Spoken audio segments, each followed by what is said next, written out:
এই পাগল, ভগবানের ভোগ নিয়ে এসেছি, এইভাবে কেউ খায় নাকি? যা হাত ধুয়ে আয়। আমি এক্ষুনি আসছি। ছোট পণ্ডিত মশাই, আজকাল আপনি আর আপনার গুরু মশাইকে তো মন্দিরে দেখতে পাচ্ছি না। আসলে বিয়ের সিজন তো, তাই একটু ব্যস্ত আছে। ওনাকে বলবেন যে আমি ওনাকে মনে হ্যাঁ, করছি। নিশ্চয়ই। পুরুত মশাই, একবার এদিকে আসুন না। শুনুন না, তোমার যে গুরু সে কি ঠিক করছে বলো? সেদিন তোমার গুরু যে ছবিগুলো পাঠিয়েছিলেন, একটা মেয়ে পছন্দ হয়েছিল। তার একটু পরেই ওর আত্মীয়র সঙ্গে কথা বলার জন্য ফোন করেছিলাম। ওনারা আমাকে বললেন আজকাল গুরুজিকে তো দেখাই যায় না। কি হয়েছে বলুন? এই অন্নপূর্ণার সঙ্গে খেলছো নাকি? মা, এটা কি বলছেন?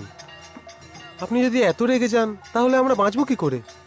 আপনাকে সমাধান বলে দেওয়ার বদলে আপনি যে কাজটা দিয়েছেন সেটা করার জন্য লুকিয়ে আছি, ব্যাস। সেটাই তো জিজ্ঞেস করছি, কেন? কি আর বলবো মা।